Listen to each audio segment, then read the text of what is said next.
네, 성도 여러분 하루 동안 평안하셨습니까? 2023년 11월 9일 목요일 새벽 기도회를 시작하겠습니다. 우리 함께 기도하시겠습니다.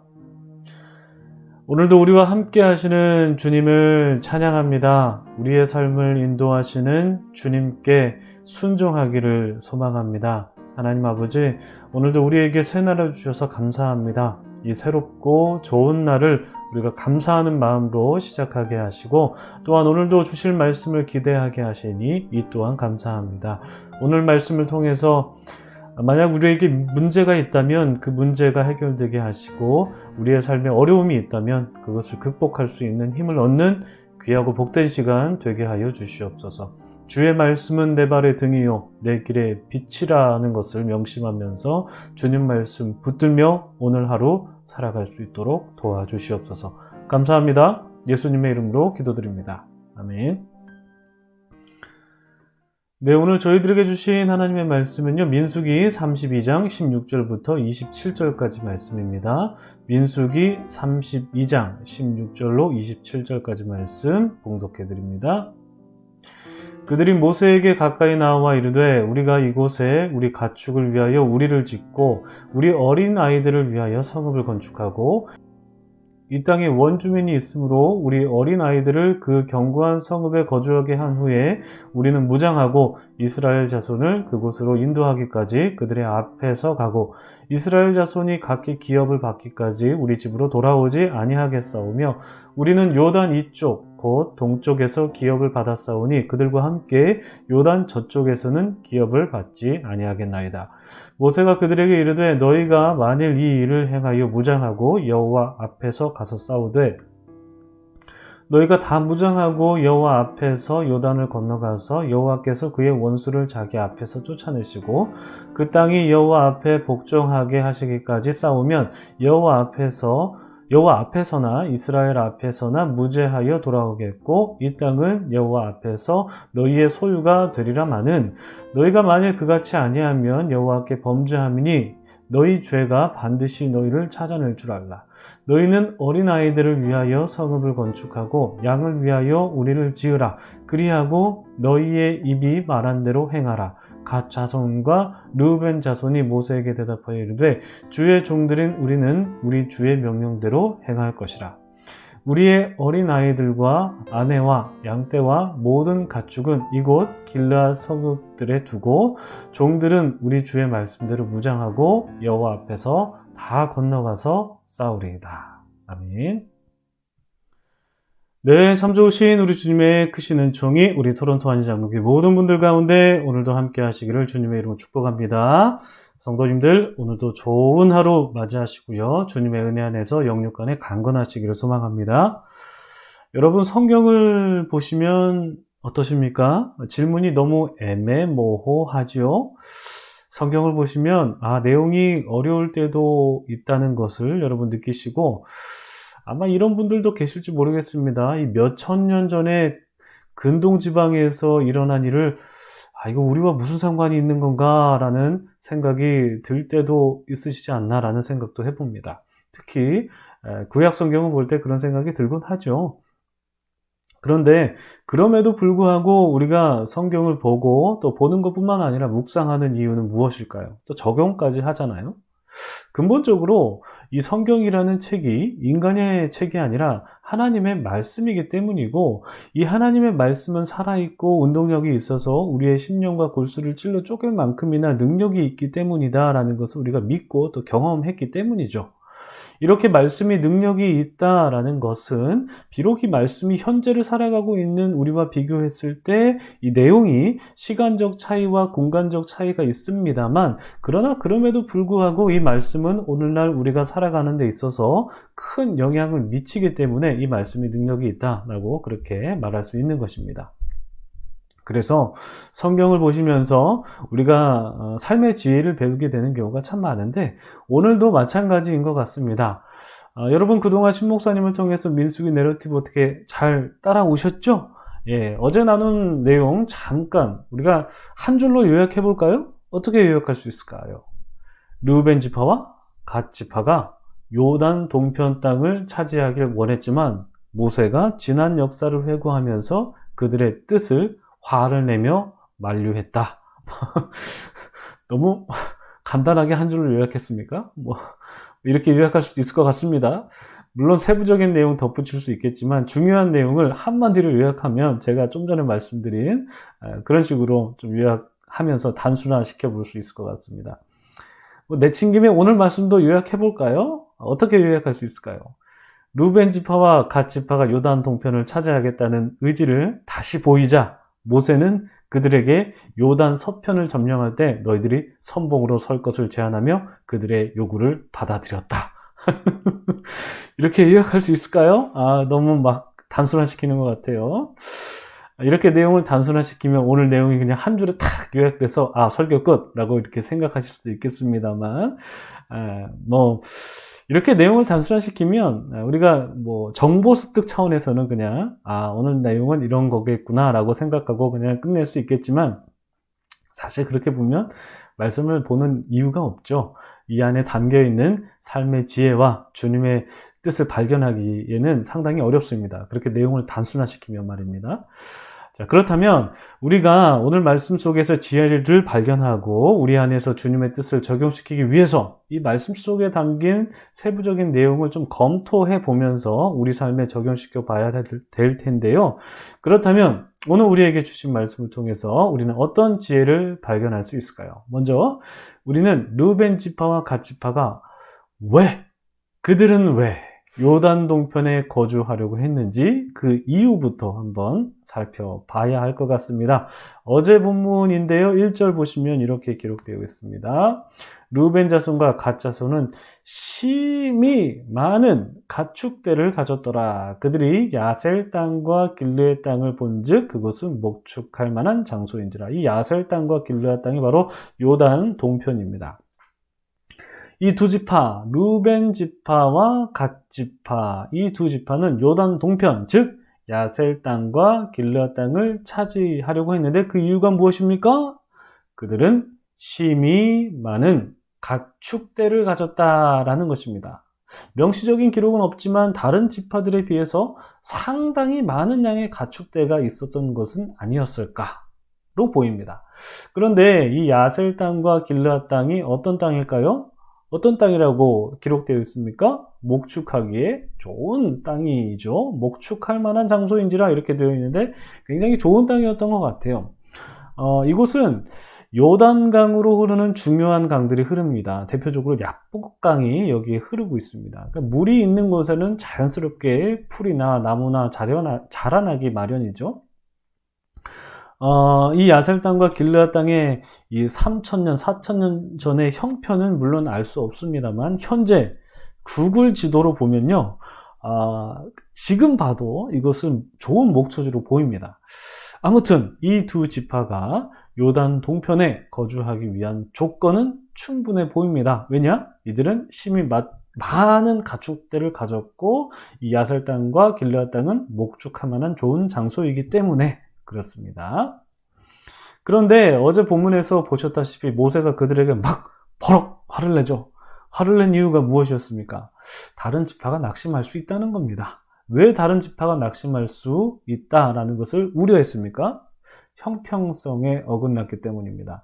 여러분, 우리가 과거에 민수기 26장 살펴봤는데요. 이 민수기 26장에는 땅 분배에 대한 원칙이 나옵니다.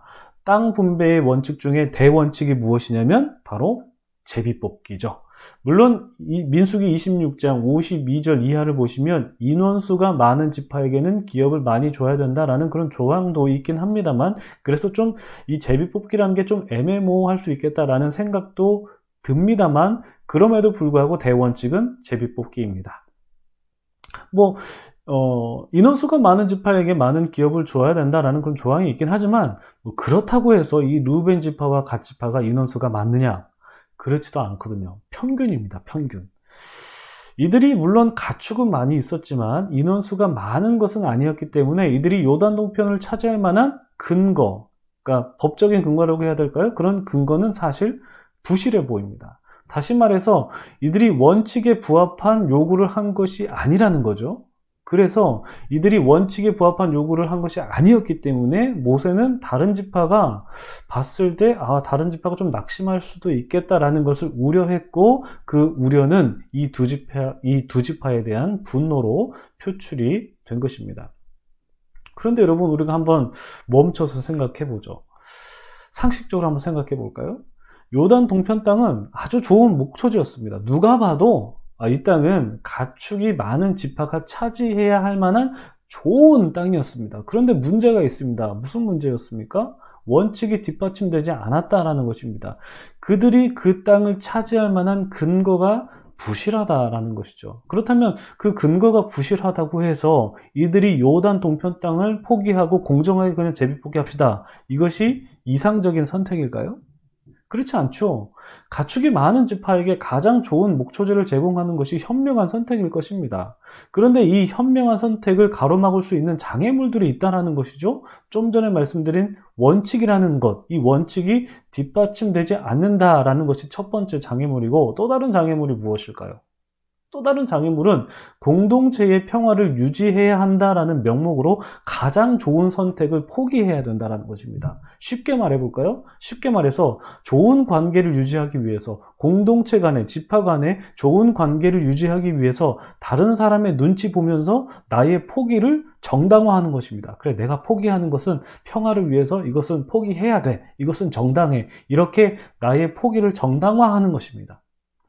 여러분, 이런 포기는요, 아름다운 포기도 아니고 좋은 관계를 위한 현명한 선택도 아닙니다. 어리석은 겁니다. 그들이 그곳을 차지하는 것, 그러니까 이 두 지파가 이 요단 동편을 차지하는 것이 가장 이상적인 선택인데, 그 선택을 포기하는 것은 결코 이건 지혜롭지 못한 겁니다.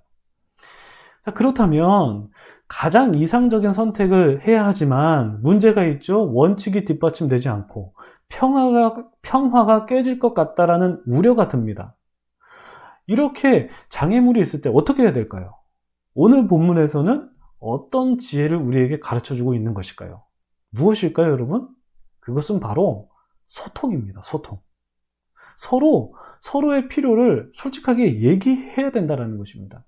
여러분, 소통이 이루어지려면 무엇이 전제가 돼야 될까요? 솔직해야 됩니다. 솔직함입니다.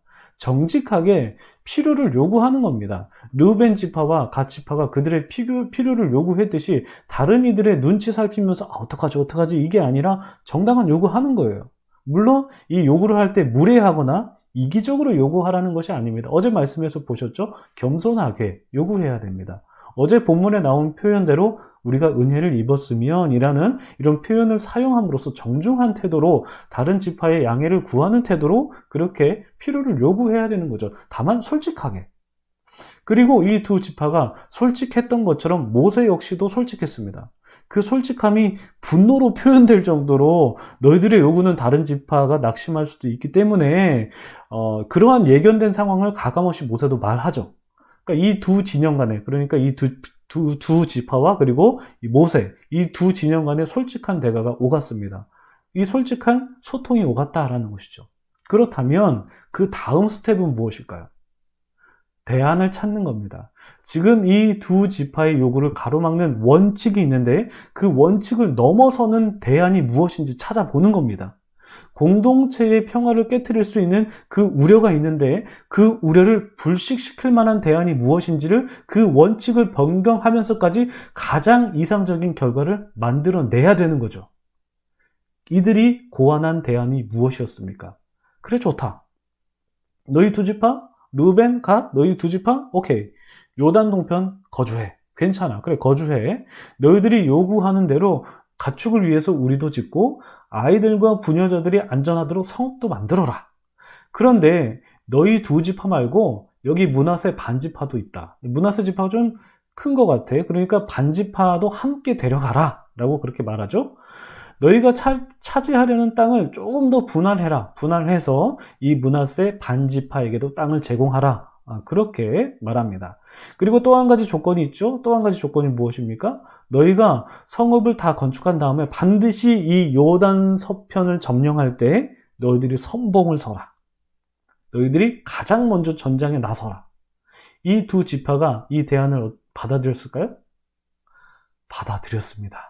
오늘 본문 하반부에 기록되어 있듯이 이들이 흔쾌히 그 대안을 받아들입니다. 그래서 문제가 해결됐죠. 이렇게 이들은 솔직한 소통을 통해서 그리고 그 원칙을 넘어서는 또 다른 원칙을 만들어서 그 원칙대로 실행하겠다고 약속합니다. 참 현명한 결정을 내린 거죠. 여러분, 우리가 교회 일을 할 때나 아니면 사람들끼리 살아갈 때나 여러 가지 상황에 직면하게 됩니다. 그리고 그 상황에는 우리가 예견하지 못하는 문제가 도사리기도 합니다. 그 문제를 가급적이면 좀 피해가면서 이렇게 좀 현명하게 피해야 될 때는 좀 피해야 되겠지만 그 문제를 해결해야 될 때가 분명히 있습니다. 그 문제를 해결해야 될 때는 해결해야죠. 그런데 그 문제를 해결하려고 하는데 그 해결을 가로막는 장애물이 있다면 어떻게 해야 될까요? 제일 먼저 소통해야 됩니다. 여러분, 솔직하게 소통해야 됩니다. 소통해야 되고 서로 이야기해야 됩니다. 솔직하게 자신의 요구를 말할 줄 알아야 되고 그리고 정중하고 겸손하게 양해를 구해야 할 줄도 알아야 되고 또 예견되는 상황에 대해서 존중하는 자세도 가져야 되고 무엇보다도 서로가 합의할 수 있을 만한 대안을 찾아야 되죠. 물론 쉬운 얘기는 아닙니다. 어떻게 이렇게 말처럼 쉽겠습니다. 쉬운 얘기는 아닙니다. 그렇지만 오늘 말씀은 우리에게 문제를 어떻게 해결해야 되는지 그 대원칙을 제공하고 있다라고 저는 그렇게 생각합니다. 여러분, 우리는 참 쉽지 않은 삶을 살고 있습니다. 세상이 점점 살기 어려워진다고들 하죠. 그리고 자녀들이 살아갈 세상을 내다보면 좀 막막한 마음도 사실 좀 들기도 하더라고요. 우리 애들 어떻게 살아가지? 이런 생각도 좀 들더라고요. 그리고 지금 여러분 앞에 당면한 문제들도 있을 수 있습니다. 어떻게 해야 되지? 막막할 때도 있을 거다라고 생각이 듭니다. 여러분, 그럴 때 우리는 어떻게 해야 될까요? 우리가 정말 말씀을 믿는 사람들이지 않습니까? 이 말씀이 하나님의 말씀이다라고 믿는 사람들인데, 그렇다면 우리가 말씀 속에서 지혜를 발견해야 되고 그 지혜를 우리 삶 속에서 어떻게 적용하고 또 그 말씀을 어떻게 발전시켜야 될지 우리가 주님께 정말 지혜를 구해야 되지 않나, 그렇게 권면의 말씀 드려봅니다. 그리고 그 문제를 여러분들이 정말 해결하시고 그 문제 너머에 있는 복을 누리실 수 있는 우리 모든 분들 다 되셨으면 좋겠어요. 정말 말씀 속에서 정말 해결책을 발견하고 주님의 뜻을 발견해서 주님 이거군요, 이렇게 하면 되는군요 라고 여러분 그렇게 좀 문제를 해결할 수 있는 그 방법을 말씀 속에서 발견하셔서 정말 여러분들의 인생이 말씀으로 인해서 정말 술술 풀리는 그런 삶이 되셨으면 좋겠습니다. 여러분의 인생 속에서 그리고 우리 교회 공동체의 삶 속에서 하나님의 뜻이 아름답게 구현되기를 위해서 기도합니다. 우리 함께 말씀 놓고 기도하시겠습니다.